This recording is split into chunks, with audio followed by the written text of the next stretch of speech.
नमो नमः। सुप्रभातम। दोस्तों नमस्कार। आज की क्लास में हम समाहार द्विगु समास पर चर्चा करेंगे। द्विगु समास का सूत्र है संख्या पूर्वो द्विगु। संख्या पूर्वो द्विगु अर्थात दोस्तों जिसका जो प्रथम पद होता है या पूर्व पद होता है वह संख्यावाची हो तो वह समास क्या कहलाता है? द्विगु समास कहलाता है। क्या कहलाता है? द्विगु समास कहलाता है।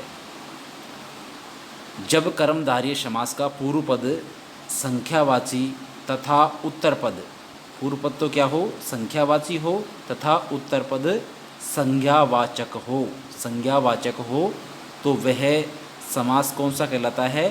द्विगु समास कहलाता है। क्या कहलाता है?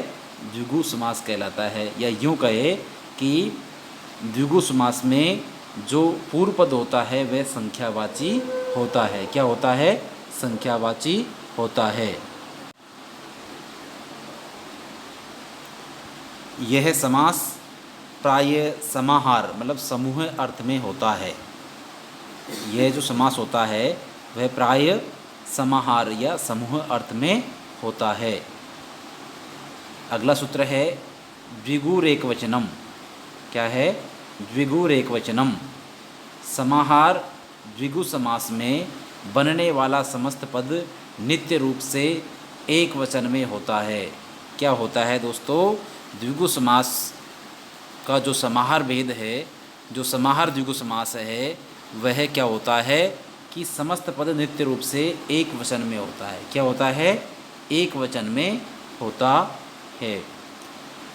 अगला सूत्र है से नपुंसकम। से नपुंसकम सूत्र कहता है समाहार अर्थ में जो द्विगु समास है वह नित्य रूप से नपुंसकलिंग में होता है।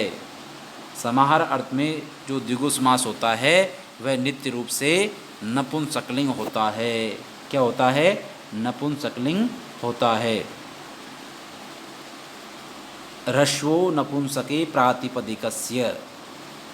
रश्वो नपुंसके प्रातिपदिकस्य सूत्र कहता है रश्व माने रश्व होता है, नपुंसके प्रातिपदिकस्य माने प्रातिपदिक शब्द को नपुंसकलिंग में होने के कारण, नपुंसकलिंग में होने के कारण समस्त पद के अंत में स्थित जो दीर्घ स्वर है, दीर्घ क्या है?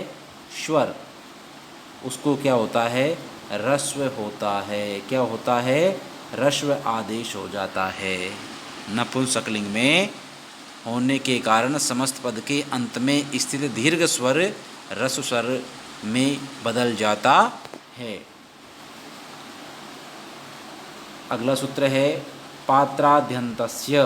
पात्राद्यन्तस्य सूत्र कहता है यदि समाहार द्विगु समास के अंत में, समाहार द्विगु समास के अंत में पात्रादि शब्द, पात्रादि शब्द कौन कौन से हैं? पात्रादि शब्द हैं पात्र, युग, भुवन, लवण, मूल और तंत्र। ये पात्र आदि शब्द हैं। आदि में पात्र शब्द है इसलिए इन्हें पात्रादि शब्द कहा गया है। पात्र, युग, भुवन, लवण, मूल और तंत्र ये हो तो समस्त पद स्त्रीलिंग में न होकर नपुंसकलिंग में होगा। मतलब यदि पात्र, युग, भुवन, लवण और मूल मंत्र ये तंत्र ये शब्द अगर आपको मिलते हैं तो क्या होगा? नपुंसकलिंग होगा। किसका? समस्त पद जो बनता है उसमें कौन सा लिंग होगा? नपुंसकलिंग होगा। जैसे उदाहरण है पंचानाम पात्राणाम समाहार। पंचानाम पात्राणाम समाहार। पंचन आम पात्र आम, यह इसका क्या है? अलौकिक विग्रह है। क्या है? अलौकिक विग्रह है।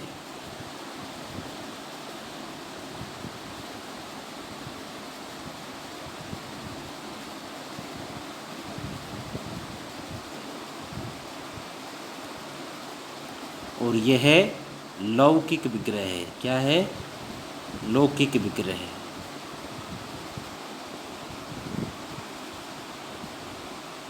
लौकिक विग्रह में है पंचानाम पात्राणाम समाहार, यह लौकिक विग्रह है। पंचन आम पात्र आम यह इसका एलोकी विग्रह है।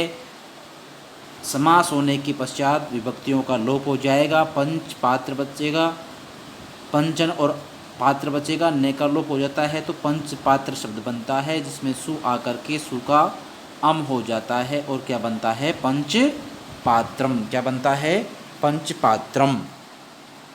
तो रिट परीक्षा में पूछा जाने वाला प्रश्न इस प्रकार से होगा कि पंचपात्रम में कौन सा समास है, या पंचपात्रम का लौकिक विग्रह पूछा जाएगा, पंचानाम पात्राणाम समाहार, या पंचानाम पात्राणाम समाहार बराबर क्या बनेगा, समस्त पद क्या बनेगा, पंचपात्री, पंचपात्रम और अन्य उदाहरण, अन्य ऑप्शन हो सकते हैं। तो आपको सही आंसर करना है पंचपात्रम। क्या करना है, पंचपात्रम।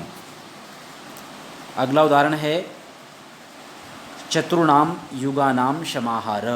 चतुर्णाम युगानाम समाहार, चतुर आम युग आम यह इसका एलोकी विग्रह है और समास होने के पश्चात विभक्ति का लोप हो जाएगा और चतुर्युग शब्द के प्रातिपदिक संज्ञा करके सु लाएंगे और क्या बनेगा, चतुर्युगम। क्या बनेगा, चतुर्युगम। त्रयाणाम भुवनानाम समाहार। त्रयाणाम भुवनानाम समाहार यह लोकी विग्रह है और इसका एलोकी विग्रह करें तो त्रि आम भुवन आम यह इसका एलोकी विग्रह है। समास होने के पश्चात, मतलब द्विगु समास होने के पश्चात, समाहार द्विगु समास होने के पश्चात सुपो धातु प्रातिपदिकीय सूत्र के द्वारा विभक्तियों का लोप हो जाएगा और त्रिभुवन बचेगा। त्रिभुवन से हम सुविभक्ति लेकर के आएंगे प्रथमा एक वचन में और सु को क्या कर देंगे, अम हो जाएगा सु का, और अम होकर क्या बनेगा, त्रिभुवनम। क्या बनेगा, त्रिभुवनम। तो त्रिभुवनम का लौकिक विग्रह क्या होगा, त्रयाणाम भुवनानाम समाहार। एलोकिक विग्रह क्या होगा, त्रिआम भुवन आम। और यदि त्रिभुवन में समास पूछा जाए तो क्या होगा समास दोस्तों, समाहार द्विगु समास। पंचानाम पात्राणाम समाहार तो पहले आपने पढ़ लिया है। अब उदाहरण है पंचानाम लवणानाम समाहार। समाहार अर्थ में ही है पंचन आम लवण आम यह इसका एलोकिक विग्रह है। समास होने के पश्चात विभक्ति का लोप हो जाएगा और पंच लवण बचेगा, ने का भी लोप हो जाता है और क्या बचता है, पंच लवण। और इससे सु लेकर के आएंगे और सु को क्या करेंगे, अम करेंगे और क्या बन जाएगा, पंच लवणम। क्या बन जाएगा, पंच लवणम। पंचानाम तंत्राणाम समाहार। पंचानाम तंत्राणाम समाहार, पंचन आम तंत्र आम यह इसका एलोकिक विग्रह हो जाएगा। समास होने के पश्चात ने का भी लोप हो जाएगा और विभक्ति का लोप हो जाएगा और क्या बचेगा, पंचतंत्र। क्या बचेगा, पंचतंत्र। और इसका सु लेकर के आएंगे, इस पे प्रातिपदिक संज्ञा करने के पश्चात सु और सु का क्या हो जाएगा, अम हो जाएगा और क्या बनेगा, पंचपात्रम। क्या बनेगा, पंचपात्रम। दशानाम मूलानाम समाहार। दशन आम मूल आम एलोकी विग्रह और विभक्ति का लोप हो जाएगा, ने का लोप हो जाता है प्रातिपदिकांत होने के पश्चात और 10 मूल शब्द बचेगा। इससे हम सु लेकर के आएंगे और क्या बनेगा, सु का अम हो जाएगा और क्या बनेगा, दशमूलम। क्या बनेगा, दशमूलम। दशमूलम का लौकिक विग्रह क्या होगा, दशानाम मूलानाम समाहार। और इसमें समास के बारे में पूछा जाए तो दोस्तों इसमें समाहार द्विगु समास होता है। इसी प्रकार से अगला उदाहरण है त्रयाणाम फलानाम समाहार। त्रयाणाम फलानाम समाहार।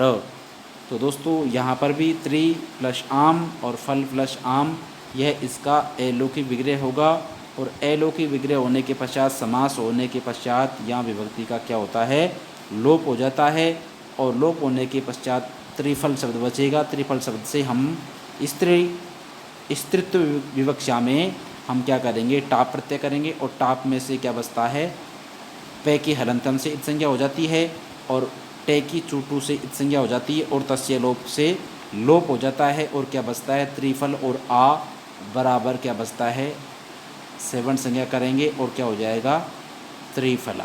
क्या हो जाएगा, त्रिफला हो जाएगा। और इससे हम प्रातिपदिक संज्ञा करेंगे और सु लेकर के आएंगे और उसका लोप हो जाएगा और क्या बनेगा, त्रिफला। क्या बनेगा, त्रिफला। अगला उदाहरण है त्रयाणाम अनेकानाम समाहारः। त्रयाणाम अनेकानाम समाहारः। त्रि, आम, अनेक और आम, यह इसका एलोकी विग्रह होगा। समास होने के पश्चात विभक्तियों का लोप हो जाता है और त्रि और अनेक, त्रि और क्या है, त्रि और अनेक, ऐसी स्थिति में क्या होगा दोस्तों, यहाँ ए है तो ई के स्थान पर क्या हो जाएगा, ई के स्थान पर यह हो जाएगा यण। और क्या बनेगा, त्रयनी। क्या बनेगा, त्रयनीक हो जाएगा। त्रयनीक शब्द से टाप प्रत्यय करेंगे, टाप में से पे के हलंत से संज्ञा हो जाएगी, टे की चुटू से हो जाएगी, तस्य लोप से लोप हो जाएगा और आ बचेगा। और क्या हो जाएगा, के में जो ए है, के में जो ए है और टाप का जो आ है, दोनों मिलकर के आ, ए और आ मिलकर के आ दीर्घ हो जाएगा। क्या हो जाएगा, आ दीर्घ हो जाएगा और क्या बनेगा, त्रयनी का। क्या बनेगा, त्रयनी का। त्रयाणाम लोकानाम समाहारः। त्रयाणाम लोकानाम समाहारः। त्रि, आम, लोक, आम, यह इसका एलोकी विग्रह होगा। और समास होने के पश्चात विभक्ति का लोप हो जाएगा, त्रिलोक शब्द बचेगा। त्रिलोक शब्द को स्त्रीलिंग विवक्षा में गी प्रत्यय करेंगे और गी प्रत्यय में से क्या बचता है, पे की संज्ञा हलंतम से और गे की संज्ञा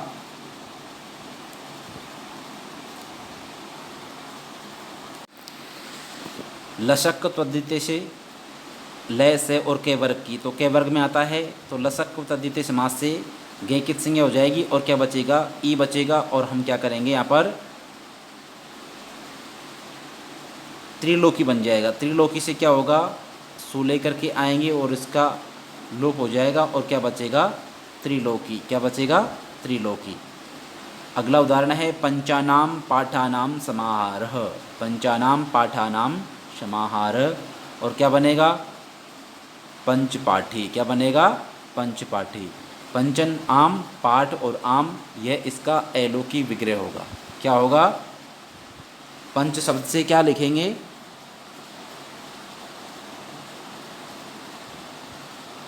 पंच, आम और पाठ, आम, एलोकी विग्रह। समास होने के पश्चात विभक्ति का लोप हो जाएगा और यह पंचन होगा शब्द, ध्यान रखना। शुरू में जो है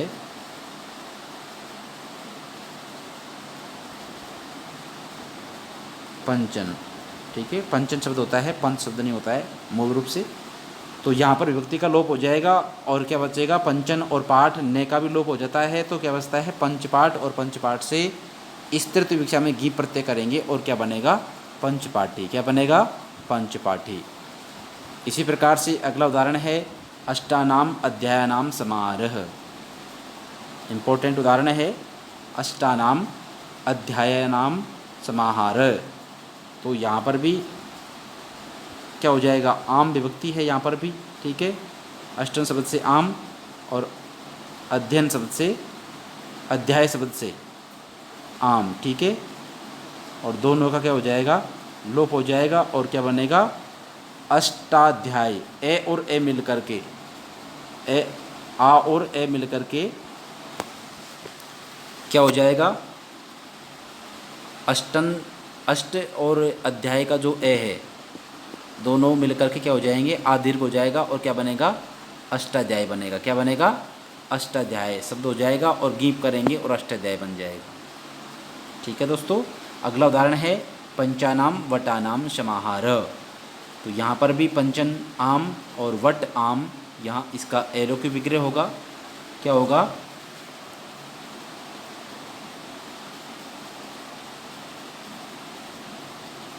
पंचन,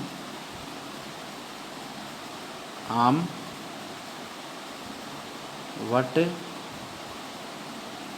आम और समास होकर के विभक्ति का लोप हो जाएगा, ने का लोप भी हो जाता है और पंच वट शब्द बचेगा और पंचवट शब्द से गी प्रत्यय करेंगे और क्या बनेगा, पंचवटी। ठीक है, और पंचवटी में कौन सा समास है, समाहार द्विगु समास है। अगला उदाहरण है पंचानाम पूलानाम समाहार है। पंचन आम पूल आम, यह इसका एलोकी विग्रह होगा और क्या बनेगा, पंचपूले, गी प्रत्यय करने पर बनेगा पंचपूले। दशानाम रथानाम समाहार, दशानाम रथानाम समाहार, यहाँ पर भी क्या बनेगा, दशरथी, क्या बनेगा, दशरथी।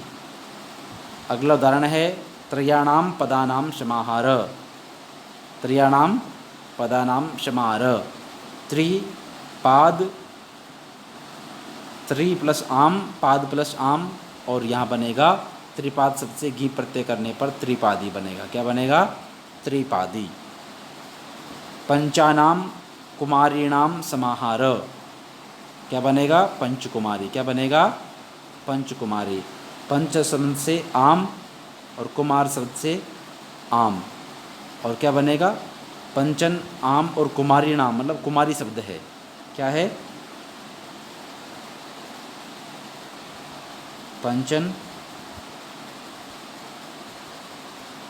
आम कुमारी आम। एलो की विग्रह हो गया है और यहाँ पर विभक्ति का लोप हो जाएगा और ने का लोप हो जाता है, और पंचकुमारी क्या बनेगा, पंचकुमारी। और नपुंसकलिंग में क्या होता है, दीर्घ का ह्रस्व हो जाएगा, क्या हो जाएगा, दीर्घ का ह्रस्व हो जाएगा और क्या बनेगा, क्या बनेगा, पंचकुमारी, ह्रस्व ई वाली, ध्यान रखना है, इसमें ह्रस्व ई रहेगी। पंचानाम धेनुनाम समाहार, पंचन आम धेनु आम, यहाँ इसका एलो की विग्रह होगा और क्या बनेगा, पंचधेनु, ह्रस्व उ वाला ध्यान रखिए, पंचधेनु बनेगा। शतानाम अब्दानाम समाहार, शतानाम अब्दानाम समाहार, क्या बनेगा, शताब्दी, क्या बनेगा, शताब्दी। अगला सूत्र है वावंत, वावंतः स्त्रियाम इष्ट, वावंतः स्त्रियाम इष्ट, वावंतः स्त्रियाम इष्ट। यदि समाहार द्विगु समास के अंत में, यदि समाहार द्विगु समास के अंत में आकारांत और कैसा स्त्रीवाचक शब्द हो तो वह विकल्प से स्त्रीलिंग में होगा, क्या होगा, यदि समाहार द्विगु समास के अंत में क्या हो, आकारांत स्त्रीवाचक शब्द हो तो वह विकल्प से क्या होता है, स्त्रीलिंग में ही रहता है। अर्थात एक रूप स्त्रीलिंग में तथा एक रूप नपुंसकलिंग में बनेगा। ठीक है, क्या होगा, एक रूप तो स्त्रीलिंग में और एक नपुंसकलिंग में बनेगा। जैसे पंचानाम मालानाम समाहार, पंचन आम माला आम, यह इसका एलो की विग्रह हो गया है और हम क्या करेंगे, इसका क्या करेंगे, लोप कर देंगे विभक्ति का। ठीक है, और क्या बनेगा, पंचमाला, क्या बनेगा, पंचमाला। और स्थित विवक्षा में क्या करेंगे, गी प्रत्यय करेंगे और गी प्रत्यय करने पर क्या हो जाएगा, पंचमाली। ठीक है, और दूसरा रूप बनेगा पंचमालम। तो ध्यान रखना है, यहाँ पंचानाम माला नाम समाहार, इसके दो रूप निष्पन्न होंगे, एक तो है पंचमाली और दूसरा है पंचमालम। ठीक है, पंचमाली और पंचमालम। सप्तानाम खट्वानाम समाहार, सप्तानाम खट्वानाम समाहार, यह एलो लो की विग्रह है और एलो की विग्रह की बात करें तो सप्तन आम खटवा आम, यह इसका एलो की विग्रह है और एलो की विग्रह करने के पश्चात समास होने के पश्चात दोनों विभक्तियों का लोप हो जाता है और ने का भी लोप हो जाता है। तो सप्त खटवा ये मूल शब्द बचता है और इससे हम इस तृतीय विवक्षा में की प्रत्यय लेके आते हैं और गीप में से ई बचता है और फिर बनेगा सप्त खटवी, क्या बनेगा, सप्त खटवी बनेगा। और जहाँ पर दूसरा रूप ऐसे बनेगा सप्त खटवम, क्या बनेगा, सप्त खट्वम बनेगा ह्रस्व होकर के। तो दोस्तों समाहार द्विगु समास का जो अपवाद है वह नदि विषय है। क्या है? नदि विषय। नदि विषय सूत्र अविभाव समास का सूत्र है और इसके उदाहरण है द्वियमनम पंचगंगम। ठीक है दोस्तों, ये कहता है कि नदीवाचक शब्द जो होते हैं उनका संख्यावाची शब्दों के साथ में क्या होता है? समास होता है। और वह कौन समास होता है? अव्ययभाव समास होता है। द्वियमनम